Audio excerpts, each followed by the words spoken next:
What's up, guys? Group chat bonus episode. It's on in here. No D and drama, so we don't have to talk about MAGA stuff. My wife, Amanda, Colleen, and Kate. And, November is Epilepsy Awareness Month. And we did this episode a year ago with our neurologist, Dr. Hussein. And we kind of explained what infantile spasms is and how devastating epilepsy can be. And Josh told me yesterday, I didn't even know, we were top 20 in business podcasts with that episode. So we need to get top 10. Yes, share it. So the purpose of this episode is not only to bring epilepsy awareness to the forefront, because as parents of kids with epilepsy, it's a very devastating condition. But we also want to educate people so they don't get scared. So Dr. Hussein said this on the last episode a year ago, which really gave me kind of just an idea of what epilepsy is. And he said, when you go to Disneyland, if someone has a heart attack, everyone runs to the front. If someone has a seizure, everyone backs up because they're scared. And we need to change that. And we have an amazing cast of moms that have dealt with all of this. And I want to kick it off to Colleen, who's been such an amazing advocate of epilepsy specifically. And, you're very vocal on Instagram and social. Just want to add one thing. So all of us, though, have gone through infantile spasms, which is what our son specifically was diagnosed with first. So I think epilepsy in general, but also a specific emphasis on IS, but just, yes. And also to kind of introduce Colleen, before I introduce Kate, Colleen was one of the first moms I met on Instagram. She's kind of a big deal in the IS community. You guys, she really is. You're just buttering me up over here. Yeah. No pressure. So she's kind of the one that, I don't know. I actually don't even remember our first Instagram chat or what it was, but it was early. years and years and years ago. It was probably like within the first year of our son's diagnosis. But yes, I'll let you take it from here and you can kind of introduce yourself. Okay. And then, yeah, Kate. Wow, what an introduction. Buttered me up quite a bit. So anyways, thanks for having me. I'm so excited to be here. And I'm so excited to talk about my favorite topic ever, my son, and along with my least favorite topic ever, which is epilepsy.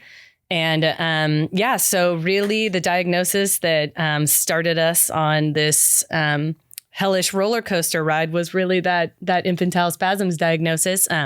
It is a seizure type, and it is a particularly catastrophic seizure type. And when you get that diagnosis, it's going to change the course of your whole life. And it is such a foreboding and difficult diagnosis. But I'm so glad that I've met people like Amanda along the way, and we support each other. And we're just starting to build a really strong community. And we're trying to raise the awareness and really elevate just the prominence of epilepsy out in the world, because more people need to know about this disease and more people need to know about the things that we go through being caregivers to children with infantile spasms. And, they do become adults. So it's important that we talk about the emotional aspects of this journey as well. So again, happy to be here. Yeah, it's great. And Kate, please tell us your story. And sorry, just intro for her as well. So we met probably on Instagram only like a year and a half ago, maybe. Yeah. And you guys might have known if you guys participated in the, and if you didn't, totally fine. But in our GoFundMe for infantile spasms, and also like I think there was a toy drive involved with that as well. But we raised enough money basically to. Yeah, you guys crushed it. Congrats. Yeah. Thanks, guys. But we raised enough money to actually spend a good portion of that for her project. But I'll let her explain. But we connected and we talked on the phone, and I just was so obsessed with the thought that like you could create something, I guess, like so unique, but also that's so needed, but in like such a different vein than I am used to, or like on it. Or that I was used to. Yeah. No, I think we all have like very different journeys, even though infantile spasms is a central piece. And I think it's hard that there isn't the community easily available for newly diagnosed parents, and you're trying to navigate a diagnosis and also find out how you're dealing with that, how to, I don't know, just everything. And then who's your support, and having like meeting people that you just instantly feel like you can talk to is something that you take for granted, and you realize how precious that is when people don't get what you're going through. And that was something instantly, I think, with you, Colleen, and Amanda, in totally different veins that you don't always get. And you start to feel super lonely because you get that infantile spasms diagnosis and you are removed from normal parenting, no matter how it turns out. That's such a good way to phrase it. You're just so isolating. You're out. I talk to so many new moms that are diagnosed, and a lot of them, they do go on to have much, honestly, better journeys than even we've experienced. And I love that for them, but they're still super traumatized. And Absolutely. They don't feel like their friends that have kids their ages worry about the same things and movements and, stuff that it just is being a mom already, being a parent already, and then trying to deal with that diagnosis and find support is so feel hard. like it becomes very humbling, whereas, so humbling. Which kind of like, I actually think this is maybe a good segue, but we had our son first who was diagnosed, and then we had our daughter later. And I know you guys are different, but I think that we have, not to like, make us seem like we're so like whatever about it, but like things that we care about with our daughter are just like, is she healthy? It's a perspective change. It's such a perspective. Yeah, no, It's getting woke. I think it's exactly definitely a perspective change, and I think to identify no two epilepsy kids are the same. Yes. And we've learned this from being in the community with you guys, and Mav's journey is different than Owen's journey. Yeah. And Charlotte's journey is different than Mav's journey, and there's no like pattern matching, which is really frustrating as a parent. And someone that like, I'm a business guy, and my everything I have done that is done well is pattern matching. Yep. And you can't do that with epilepsy. No, it's too nuanced. Because the good outcomes don't mean the good outcomes for you, and the bad ones honestly don't mean anything either. Like you're on your own path, and as a control freak, as a first-time parent, like I read every book. This was not in them. Fuck. Like it's hard.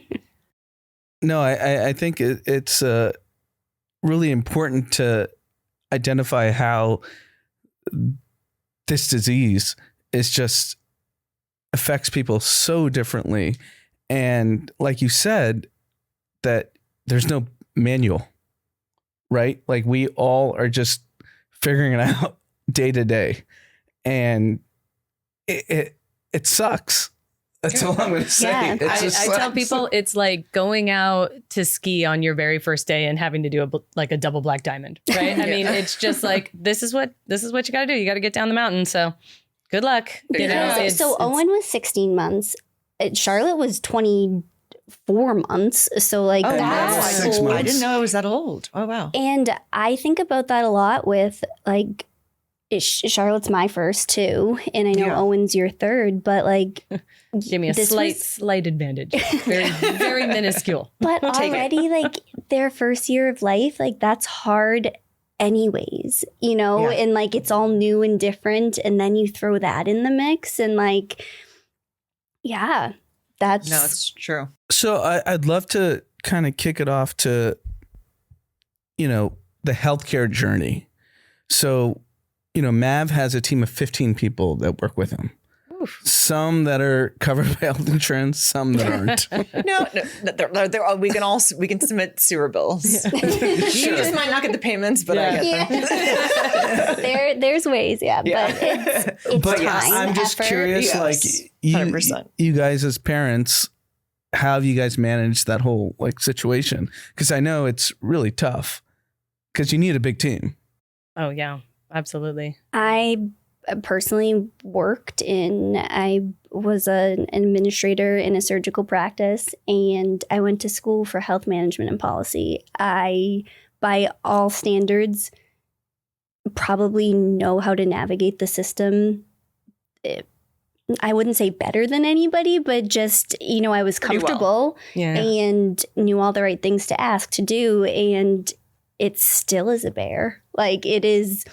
I don't know how the average parent, I thought all the time, what about parents that have hourly jobs, that don't have the flexibility to spend the time on it that others do? Or you don't know they can push back on insurance. Like if they get a denial, they're like, oh gosh, I guess this is it. Yeah. You almost have to have, I feel like some people who kind of got ahead end up having these really great caseworkers that they get assigned to. And a caseworker from like a government, resource can be a huge game changer for a family. And if you have one that's like lazy or impacted with work and they're not really introducing you to the right programs, it's a huge disadvantage. Like, I feel like we were really blessed because we had this amazing caseworker right in the beginning. And even though it was really rough because she was trying to sort of delicately introduce me to like, your child will have a disability and here are the things that and I would just be like, oh, well, we won't really know what his disabilities are going to be like or where he's going to fall on the spectrum. And so I almost, I would put her off a little in the beginning because I wasn't really ready to jump into that world. But I'm so thankful that she did get me plugged in with the benefits and resources that my son is absolutely entitled to. And it really saved my family in a lot of ways. That's amazing. That is opposite of what we had. I was going to say, I love that for you. Yeah, that's great. Yeah. We literally have learned most about how to fight the system from you guys, like from moms, where I will be DMing with like Janina, for instance. And she's like, why are you not like asking for X, Y, and Z? And I was like, no one's ever told me. It's like you have to be in the know. But that's where epilepsy, in the nuances of it, it's not a standardization of anything. I bet none of our kids even do EEGs the same, which is wild. 100% no. Yeah. Like nothing is standard and there's no real, like even us talking about different medications, like there are some really outdated views on certain things for incoming physicians that like you would think have the most up-to-date knowledge, but they don't.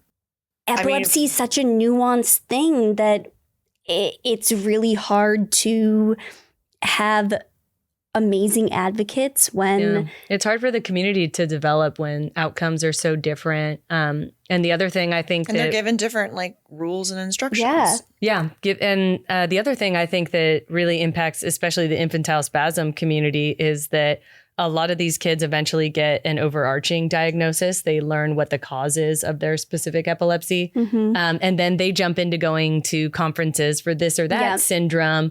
And they kind of are like, okay, well, epilepsy, then that is just a symptom of the syndrome. But if you're like my son, 7 years old, still totally undiagnosed, we haven't been able to find anything going on with his the structure of his brain or his genetics. I hope to one day get an answer. Did you get cortical dysplasia or no? No, but it's been like suspected. Got it. Right. Got it, That's kind of the leading. Right. Okay. Leading suspicion. I mean, that's the only.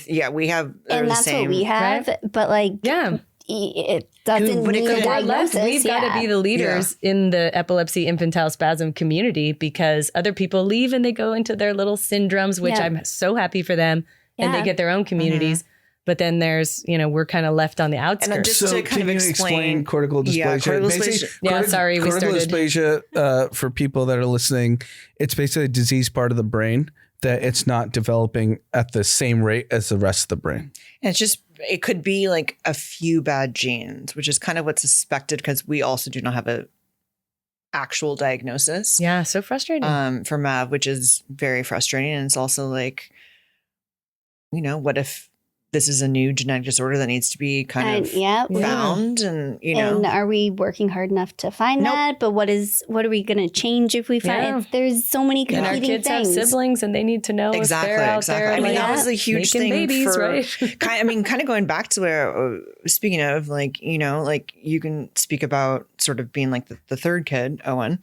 But like for me, I feel like having Mav set our like plan, which was whatever, who cares? Like in terms of like having kids, not a big deal, whatever. It's gone. We moved. Plan. She's here. She's great. But like it definitely did like set our like family plan back a little bit. Yeah. And, little like understatement also, of the year. I was infants, even though I hate when doctors say this, infants do make weird fucking faces. Yes. Teddy.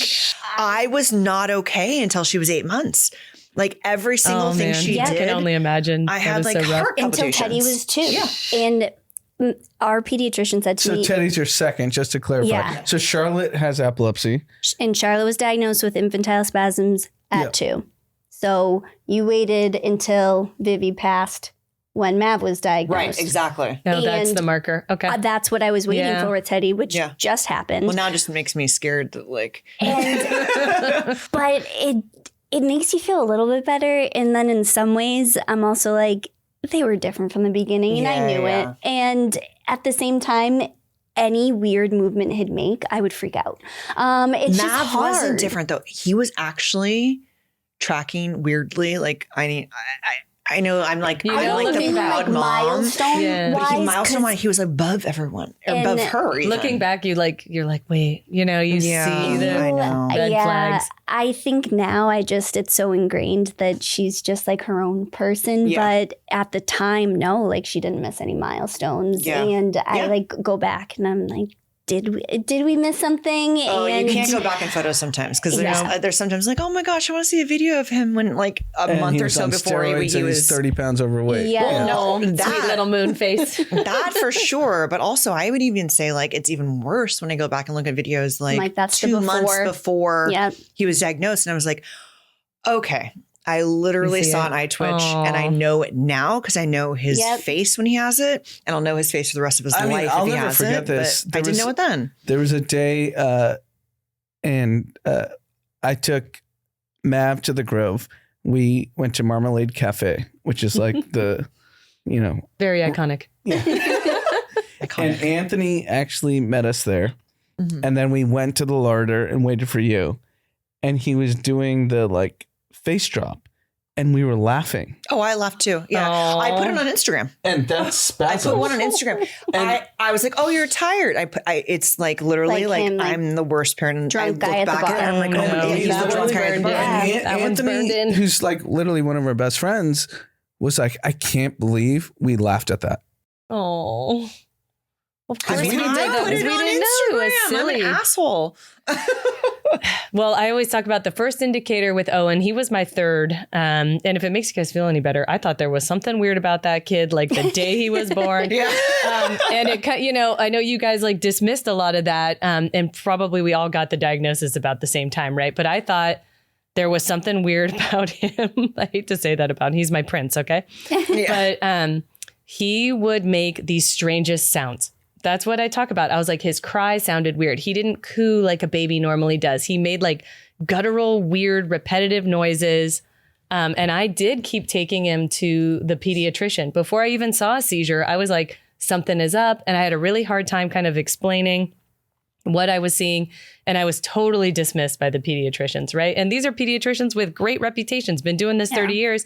And I have 3 kids and they still were treating me like I was just a nervous first-time mom who didn't know anything. And I'm telling you, like, when eventually seizures did begin and we started realizing there was neurologically some deficits here, I was like, I've been saying it. I even have a picture of me holding Owen like the day he was born, and he's making a real weird face. Like I was like, So it doesn't matter, even if you do suspect, right? I think moms, parents, even, it just like, and I think the best neurologists really get that. And our neurologist actually, he calls me the seizure whisperer. Yeah. He's like, I didn't think so. He's like, but right, if you say so, get into an EEG tomorrow. Same. And ours will be like, I really didn't think that. And we were kind of humoring you. And I wish I was wrong, but like, no, it literally, I mean, not to put Anand down, but like, I think he's a little bit in like denial at some points. It goes, if I see something, 1A, like our nanny's like 1B, like a very close 1B. If she caught actually one of them on like a photo that was live and she was looking at it and she sent it to me. I was like, that's a seizure. Yeah. Let's go. And I was like, oh, I don't know. Well, I remember thinking seizures weren't a big deal. If my husband is concerned, I'm like, we're done. I know. It's true. I know. If we got to the point where he's concerned, then we're done. Yeah. Like it's, take it to the bank. I actually want to touch on one thing about just care for kids, because I think at this point we've probably spent 100 nights in the hospital in the last 5 years. If I had to, Century Club. Yeah, exactly. If I had to guess, do we get something for that? Yeah, do we get a plaque? We get a lot of money to pay to waiting for the checks. Right. Yeah. But what my point is, being in the hospital, and we have the luxury that one of us or both of us can be there. The number of rooms, regardless, not epilepsy or not, that is social workers that are the ones that are taking the diagnosis when the rounding teams come. And I can't tell you, in the ICU, in the pediatric ward, the number of times where the PICU, the parents just don't have the ability to actually care for their kids because they have to go work. Or they might have other kids at home who need attendance period. Exactly. Yeah. And that would make me so sad. I'm like, despite what Mav's going through, we're able to figure it out. Like one of us can be there, or both of us can be there, helpful. Or my mom can be there. Yeah. And I see so many rooms where the social worker is the one that gets the kind of diagnosis from the... Or the kids' rooms are just kind of empty. That is so sad. I've seen that a few times too. Oh, I know. It's heartbreaking. I think like a baby all alone. Diagnosis was the biggest eye opener of nuances in life, not just epilepsy, that like, yes, we had the ability we would have gone anywhere, done anything, made anything work. And yes, that's a privilege, but realizing the amount of people that don't have those same options, even in similar situations, it's disgusting. Yeah. Is so sad.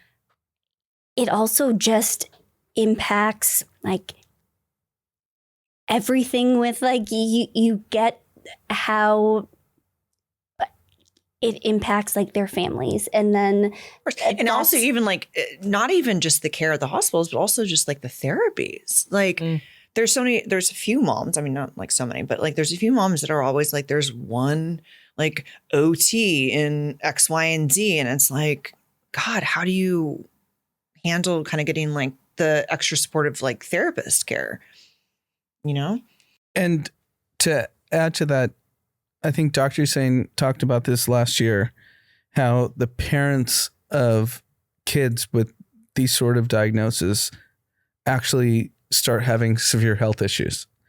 And Amanda, you can edit this if you want. She had an ulcer last week. I did have an ulcer, yes. Yeah, you can put that in there.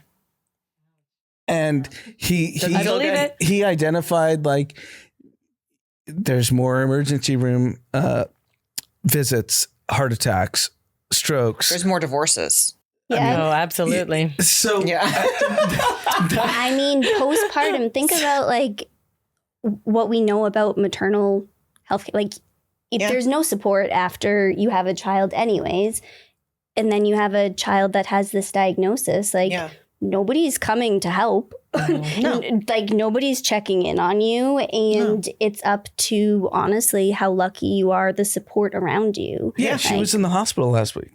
Oh, Yeah. I mean, it was like, I mean, it's 3 fine, hours, but calm down. you were definitely admitted into I the was there, hospital. yes. Into the hospital. But That's- when we went to Dr. Hussein for the first post-clinical visit after he was diagnosed, he actually was seizure-free for a couple months after 6 months. I mean, the steroids actually, sorry to interrupt. I do want to ask this question though. Did steroids always work for you guys?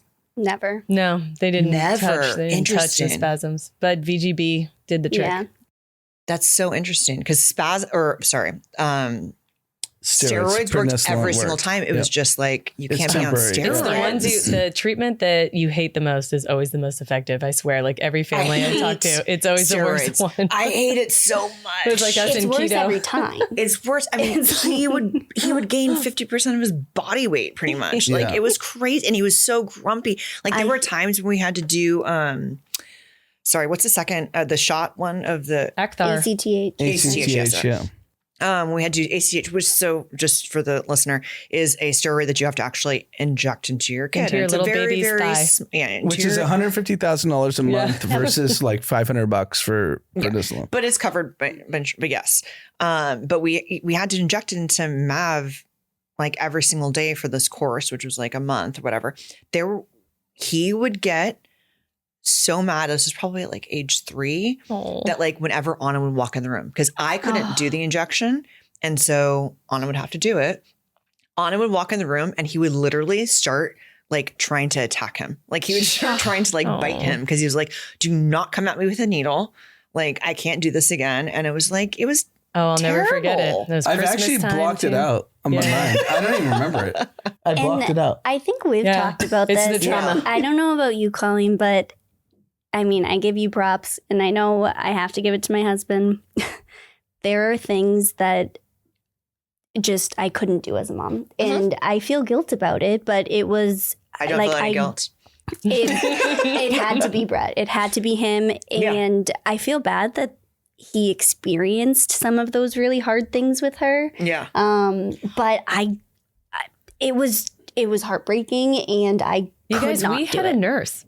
We were like assigned a nurse during Acthar, and I that's don't amazing. know. Yeah, it's like I haven't heard of any other hospitals or clinics doing this, but we used to have a nurse that came in and she did the injections. That's So nice. Nice, yeah. He would have liked his dad a little we more. had some luxury treatment, I suppose. I thought they were acting like that was normal at the time. It might have been because I think it was 2018 or 19. And see, we So didn't even it get was the before option of COVID. ACTH because after COVID, it became like difficult to like storage or whatever the reasoning was. Yeah, that makes sense. Yeah. I mean, like you said, there was so many things. Or I refuse, even to this day, even though Mav has gotten so great at going in EEG, which is kind of sad in its own right, that he's like okay with it now. But like, I was just like, nope, I'm going to wait in the car. I'm going to drop you guys off right in Girl, front. I created a I'm stuffed gonna go- animal because I I have to deal with it. Oh, It's like, you do the I love EEG, that. you do the IVs. But then also at the same time, just to like not toot my own horn, but I also am the one who sleeps with him every Yes. single Yeah, night. But these when days. he's asleep, Yeah. That's true. I cuddle and yeah. Come on. Come on.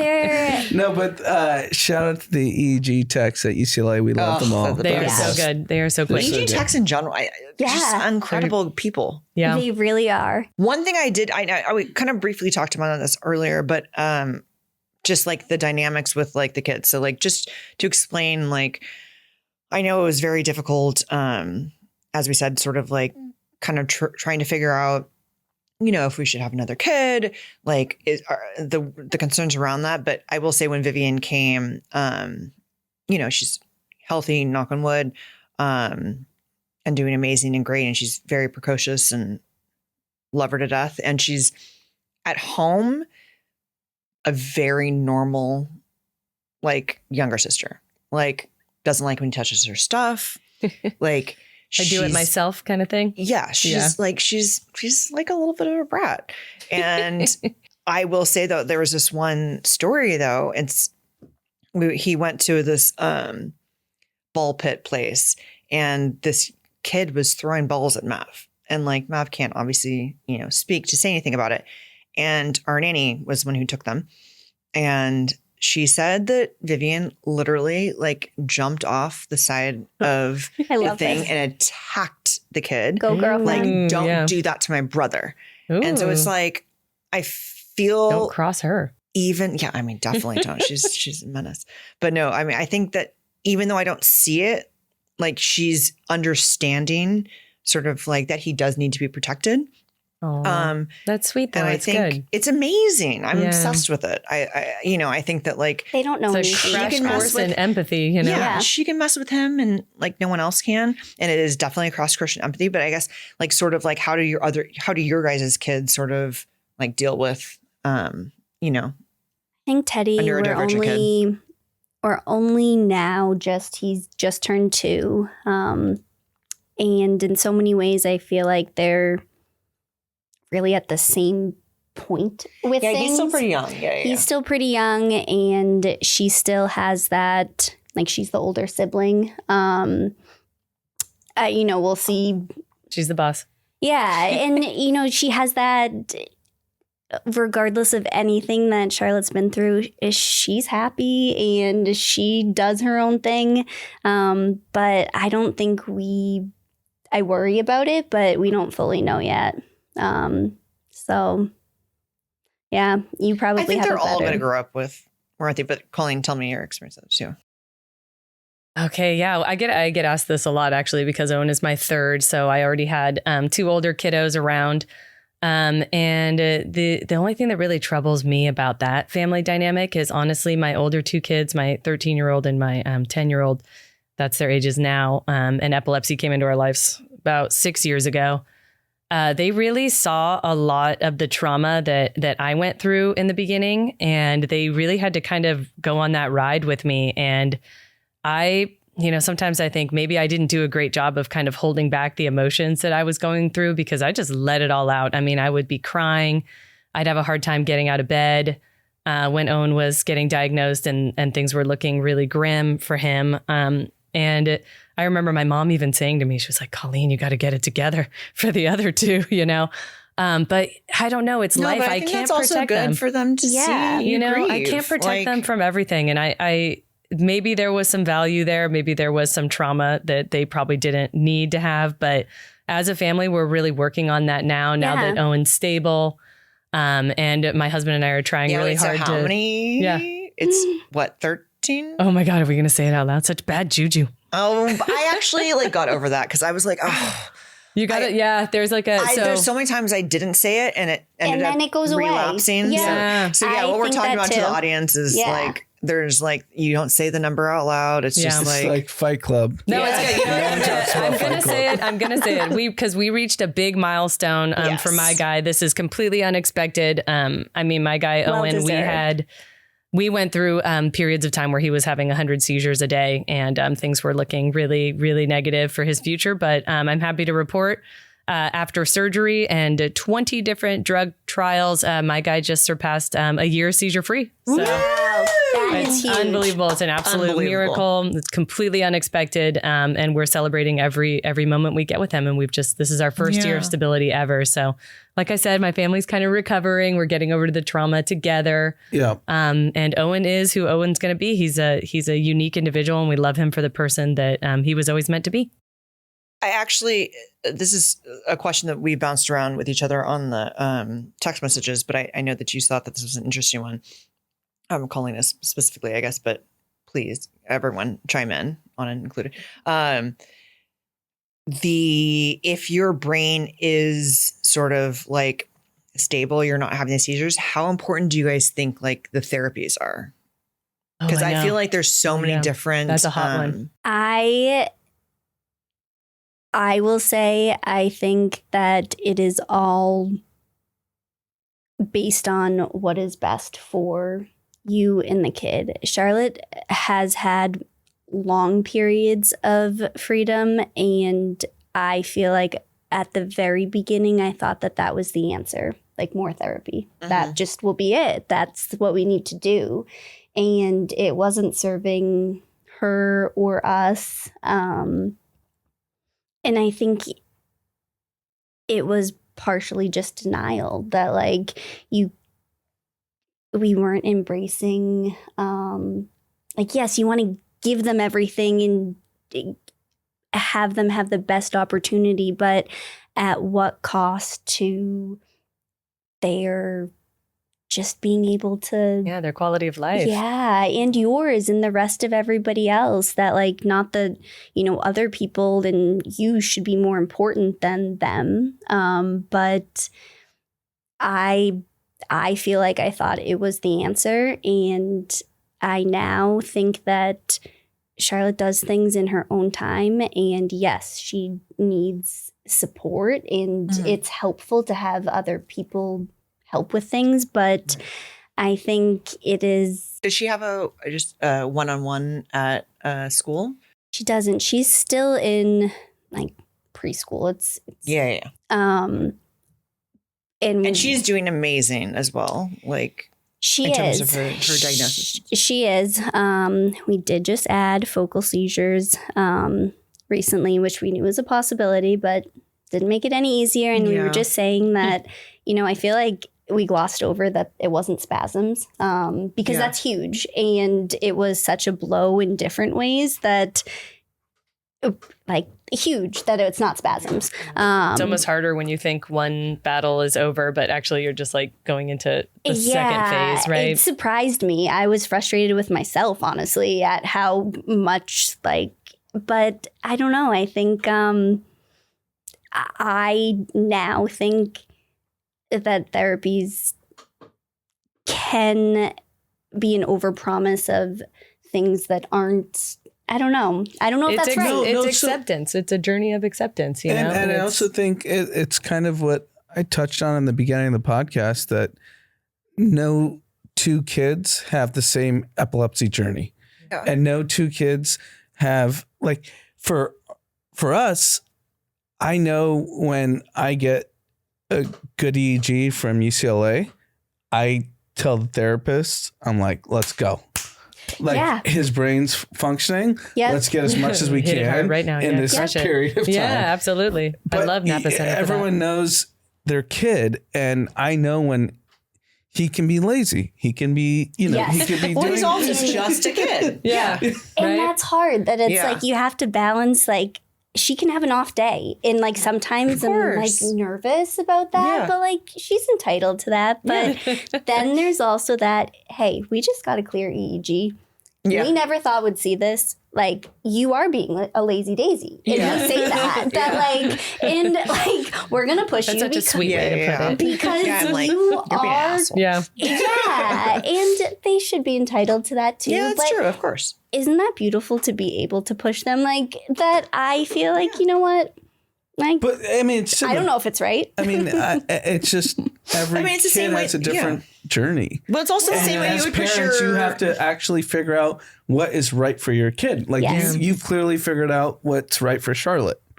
It seems like. And obviously you with Owen, and I think we're in agreement of how we should push Mav. Yeah.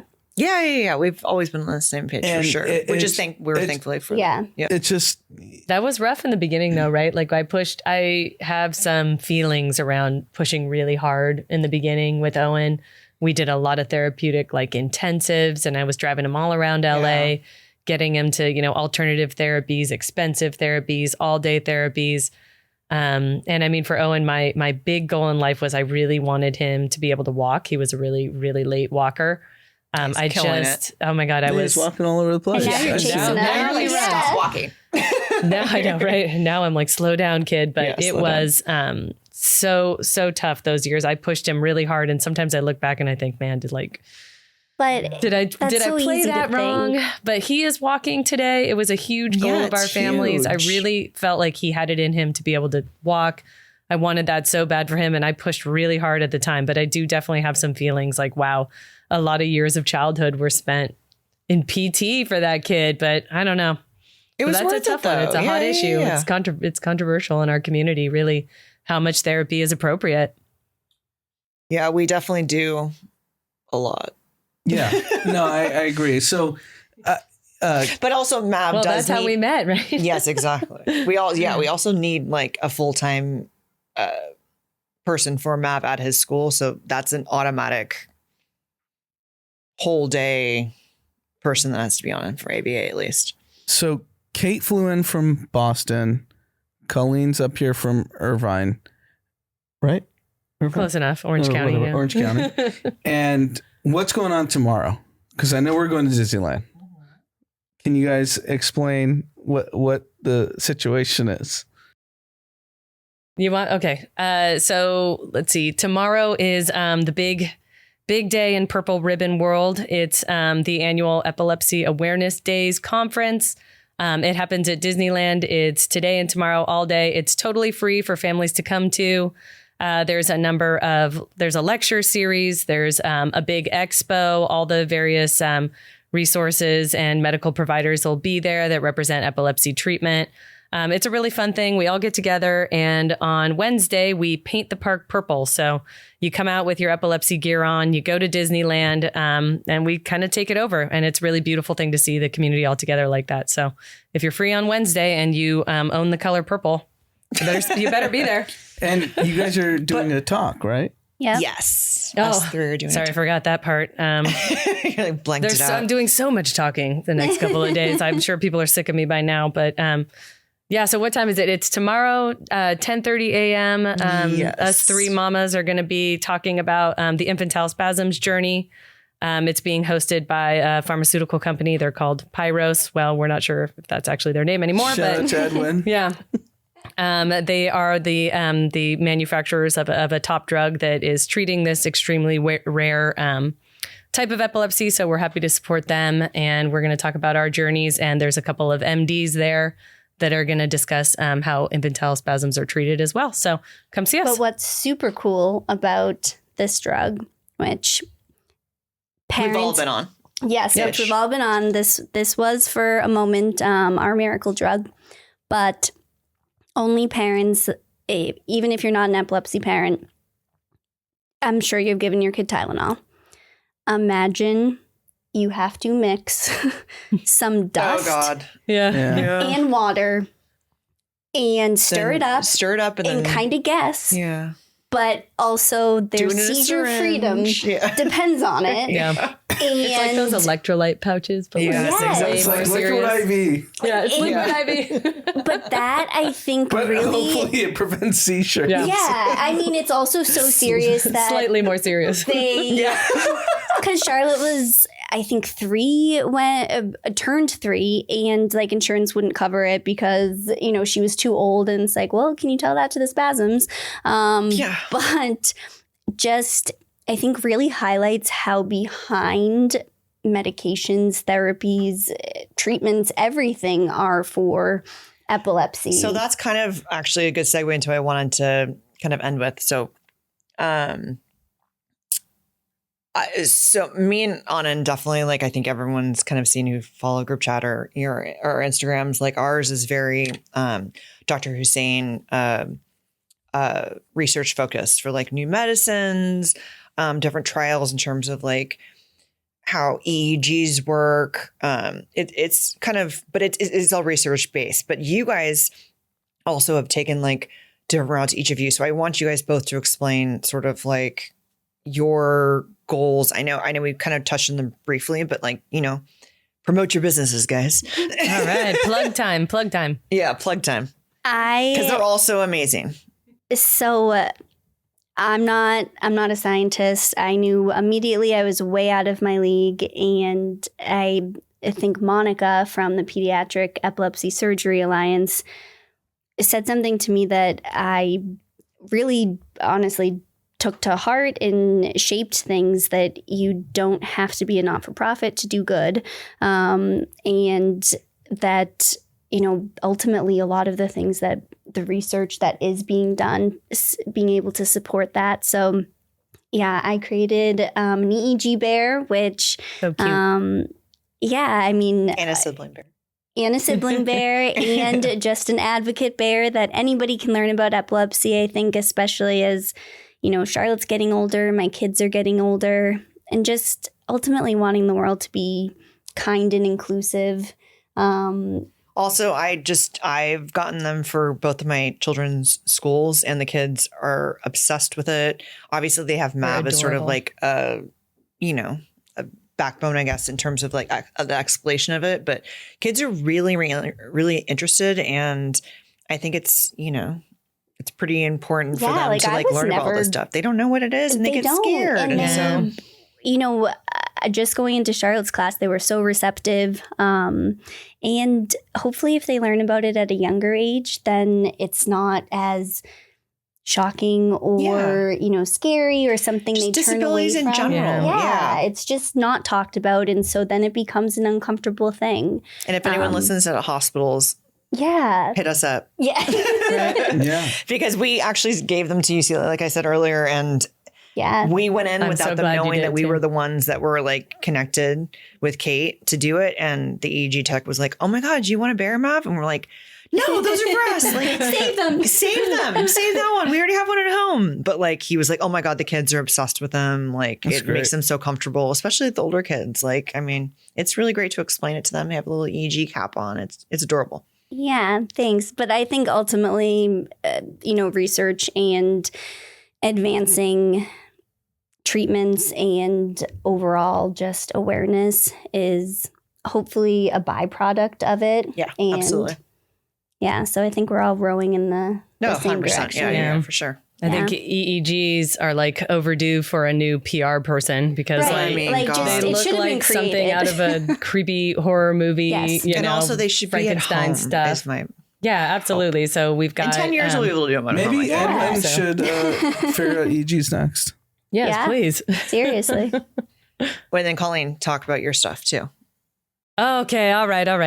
So all right. I know I'm closing it out. So everybody's ready to go. Okay, here we go.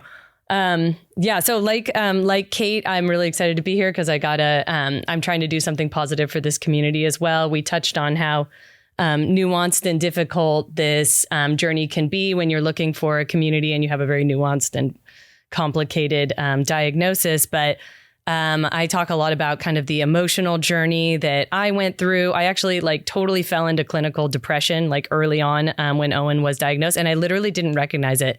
I was laying in my bed, and I remember saying to my husband, I was like, "I can't get out of the bed." And he's like, "Well, why?" And I was like, "I don't know. And I can't stop crying." I was like, "You're going to have to take over." Yeah. And he's like, "No, I don't think so." But, just things like that. There's a lot of difficult emotions and trauma that go into that. And I'm trying really hard to build a community.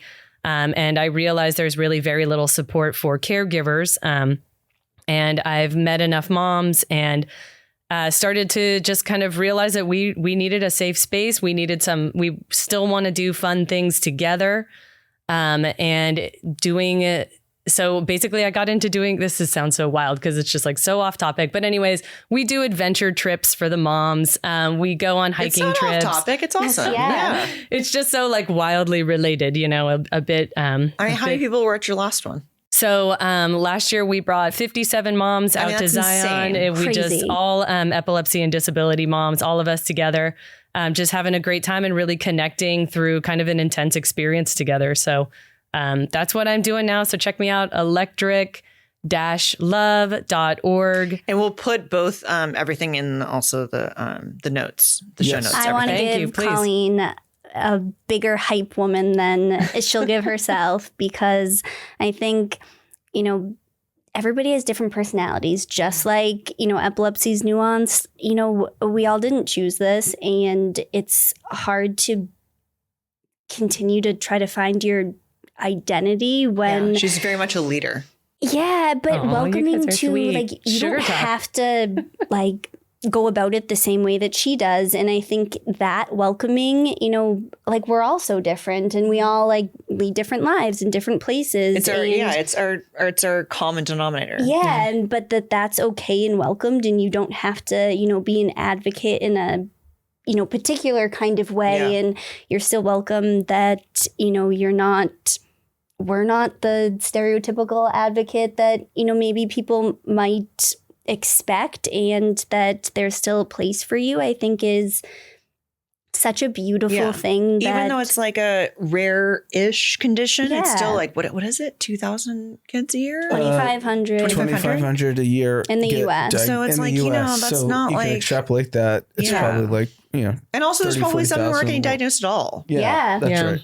But like 2,500, that's a lot when, we know each other, but like, do we know 2,500 the same year that our kids were diagnosed? No. It's crazy. But And I hope where they do find us, right? Like, I hope that they get out into the social media and make connections. I think it's really healing. So we're here.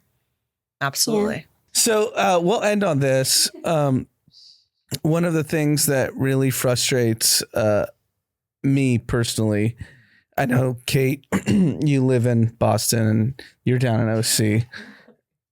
And there's not one LA private school from kindergarten on that allows an aid. Wow. No way. Seriously? Not one. Or allows a special Allows. needs. No, a special needs kit. Yeah. Especially these kids. But so here's where it's really funny to me. Because I know everyone at all these schools. Like, I'm pretty dialed in. And making the calls. I mean, you've been here for your whole life. But like, I've been here what? Then like you can take him at his expense. Like, that's not fair. And I would bear the financial, or we would bear the financial burden. Or insurance would, yeah. No, forget insurance. No, we would pay for someone to be with him. And they said, nope, we don't want a kid like him with our rich kids. And I know all these schools. I know every single one of these freaking schools, and they will not allow a kid like Maverick because, we like to project. No, hold on. We like to project these progressive values. But guess what? When it's someone we actually want to help, and if he was a disruption in class, guess what? The aid will take him away. Yeah. He will take, the aid will take the kid away, Maverick away, so that it wouldn't disrupt other rich kids that have to get taught. And they will not do it. Not one. We don't get past the secretary at the school. We say, do you guys allow special needs kids? And they say, no, this is not the school for you. And that's what's actually shocking to me, because have you guys they really won't even have you guys felt the same? the they won't conversation. entertain. Not one Just private school. Not one. I know a lot of these people that listen to this fucking podcast that are parents of these schools. Go talk to your Where headmaster. did you go? I'd like to know. I grew up I went to around here. Grand Hills Public. I went to a public school. And we know have all a public the rich. I know every parent that sends kids to these schools. Yeah, we also have a public school option, which we've heard is better in general anyway, which is what we're likely going to do. So we should get our kids should have the opportunities. I mean, are we embracing this whole inclusion mentality, people, or what? That's my point. It's all bullshit. Yeah. It's all bullshit. That's my point. These private schools in Los Angeles are all bullshit. Okay. You can talk to every parent, and you guys can the pod DM took a me. turn for like a huge right turn. So Charlotte was already in preschool, and educating for me. Yeah, that was a big reason writing the book, that I saw their faces, and they're wonderful. Don't get me wrong, and they have been incredible throughout supporting us as a family, but they didn't understand. I didn't understand epilepsy. I saw their faces when we were explaining it, and it was like, and you realize that, I mean, America sucks in general, that we have the maternity that we do. Most children diagnosed with infantile spasms being in their first year of life, by the time they're going to enroll in daycare, preschool, whatever it is, they have this diagnosis. It was different for us that we were already enrolled, but because it's private, it's not like daycare or preschool is not public school. They don't have to tell you that it's because they have special needs or because they have a diagnosis, but you hear about it in Canada and like the UK that, they just, are not able to support that. And that was my fear, that Charlotte was, we don't know, where things will fall with her, but I didn't want her to be excluded before like Right. just because. Well, I'm surprised there still aren't like a couple of options. I mean, this Zero. Well, honestly, I'm telling you, but, zero. but we will also say very, very, very different about preschool. Every single preschool in Los Angeles was open Really? arms. Open arms, 100%. Open arms. Every But single guess one. what? Once your kid's But five, once it's elementary. It's not cute anymore. it's not fun. He's not cute enough. Yeah. Yeah. And that's a heartbreaker when we have other kids. You know, that was kind of a later onset like sadness that happened in our family when I realized my kids couldn't go to school together because Yeah. they just don't Yeah. have the resources and things. And my kids all go to public school down in Orange County because that's all we got. But Yeah. you know, they still, Owen he's got the one-on-one aid. He's got Yeah. the therapies all day at school. And they weren't able, that particular campus didn't have the supports. And what was I going to do? Yank my Yeah. other two Yeah. out so that they could all go to school together? It was just Yeah. like a weird I mean, dynamic. And you it's can like not cool. we're questioning talking about having a one-on-one with my son who, like I said earlier in this podcast, like I'm 1A, my nanny's 1B. This guy's 1C. Like, and if we can't tell if he has a seizure, like they're not gonna be able to tell. Someone new, And- someone who hasn't been around him Yeah. for the past 4 And this years. compounds the awareness issue we're Yeah. talking about, where Yeah. epilepsy can't get elevated in society Exactly. because our kids aren't allowed to be in the schools at Like all. I can't afford Yeah. for him to have like an eye roll one day and we lose a week because no one caught it. Yeah. Like And at the same time, we've terrible. had the opposite that they'll call me and like Charlotte didn't respond right away, and oh like yeah, I'll good point. It panic, happens the other way too. and you're like, it's like nothing. Yeah. right, and I've even poor Teddy, like because that kid hits his head 24/7, and we Yeah. get calls. I'm like, look, I'll sign whatever you need me to sign. Do not call me if it's Teddy, because anytime I see the school calling, I'm like, something bad's happened. If it's Yeah. Teddy, I don't care. Like he But- scraped No, his it's knee. true. He's It's good. Just like hang out. They Yeah. like, Put a hey, we're Band-Aid calling on. about Theodore Click. Yeah, no. But if it's Charlotte, I'm like, look, if I'm concerned, be concerned. If I'm not, don't tell me. Yeah, Like- that's fair. Yeah. But I don't want them to miss things, and it's hard. Yeah. Like, I don't know. And then I just want to close on this for me personally. All you private school parents, I'm coming at you. Okay, we already know that. I am coming at you. Do you also want to close on the RFK nomination? Oh yeah, super excited for the healthcare changes coming soon. That's going to impact special needs families in just a In such a really great way. Here's the wonderful thing way. with- Everybody's Here's the thing excited. with RFK. There's this obsession with them, God. and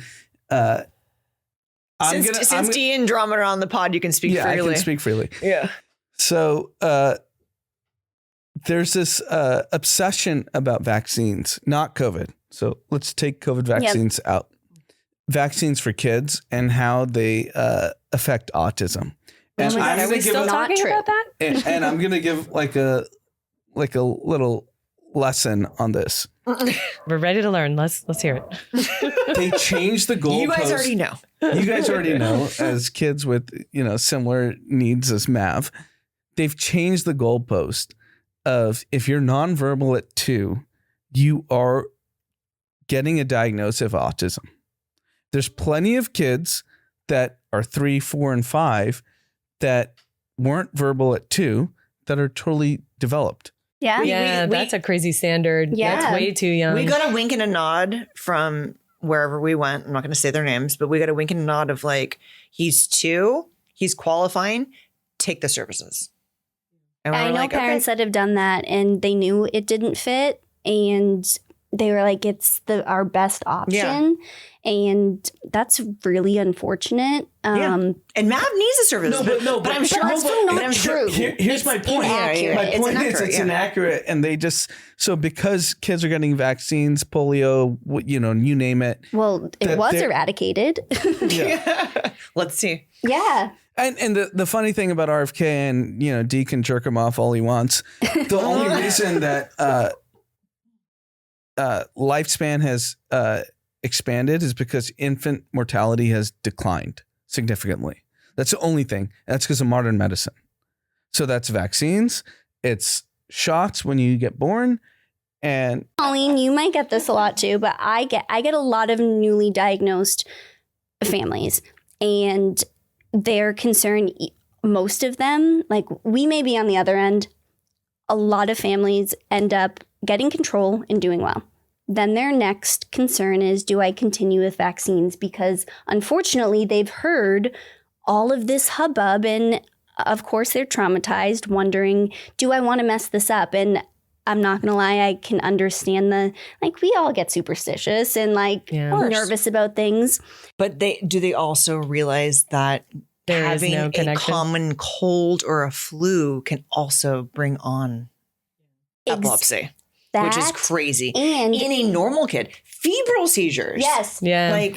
And which is that crazy. Getting the flu vaccine can prevent febrile seizures. Yeah. But also that any truth in vaccines causing seizures that people may have extrapolated into their own truths, which, that people have their own thoughts, feelings. I think it's Fine. like some people, it's so easy to blame vaccines. I don't know. My son doesn't have a diagnosis, and a lot of people are like us in epilepsy world, and they don't have a diagnosis, not an underlying cause. And it's so easy to be like, oh, it was these vaccines. I hope it brings them comfort, honestly, to Well, it's blame also the vaccine. You know what I mean? I hope it brings you comfort. That's And your maybe it's different because I you're wrong, know for a fact but- that that's not Well, honestly, Charlotte's the only case. well, but also the only person, it's definitely it's Mav has cortical dysplasia, but the only people who I've had multiple things on my Instagram for, who have been commenting, are people with no kids. yeah. They're like, oh, did you give your kids vaccines? I'm like, why don't you go fuck yourself and then have a kid and come back and talk to me But stop. vaccines, I know. any vaccine, just like if we get the flu shot, it lowers your threshold. yes, and Yeah. you can appear to it's not true. It's just It's simply just- not it's true, and simply there's not no true. science to back it, and it's just But people don't trust frustrating. science anymore. Yeah, that's also true. All right, let's close. Okay, let's close. Let's close. So I think everyone, we're going to put everyone's projects and everything in our bio. So please, everyone, check it out. If you know schools who want any of we have school kits. some bears, if you know a hospital connect, please Public reach schools out only, or to Char Bear. Public schools only. Yeah. no LA private schools. If we're you, good. if you know any, I want private school parents to DM me. yeah. My DMs are open. Come at me. Okay. If you know any Challenges any out parents there. are going through any of I this, wanna see also it. please feel free to reach out to any of us. We would love to connect, and we're all a crew in this together. I mean, epilepsy in general, but infantile spasms, we're more in tune with in terms of the drugs and stuff. So feel free. And also any medical moms who would like to go on the electric retreats. Yes. Yeah. Yeah. Please. Come with us. That's the play on words, right? It's electric love because epilepsy is often described as an electrical disorder of the brain. So, And UCLA probably won't like me to say this, but I'm on the board of the Children's Hospital. If anyone needs any needs at UCLA, I can help you. Just DM me. Oh, and then lastly, also if you guys, we're also going to put this in our thing, you but it's need to be Epilepsy Month, vaccinated and if you guys and at a public ever school. want to donate to, If you're a private school parent, no, I'm not helping. We'll take you. your money though. okay. Lastly, we're also going to plug ours. If anyone wants to donate to Dr. Hussein's research, our links are in our bios. We'll put it in the show notes as well. Thank you guys so much. Thank you guys for being here. Thanks for having me. Oh We've known each other for years, all of us, and then weirdly, it's so Yeah. funny coming together. So, and it's gonna be a fun 2 days. but it's we've done this a million times. I know. It's It was so I was familiar. And then we're going to Disneyland. So where are you guys gonna go? To Disneyland. Thank you guys. All right, Thanks for having us.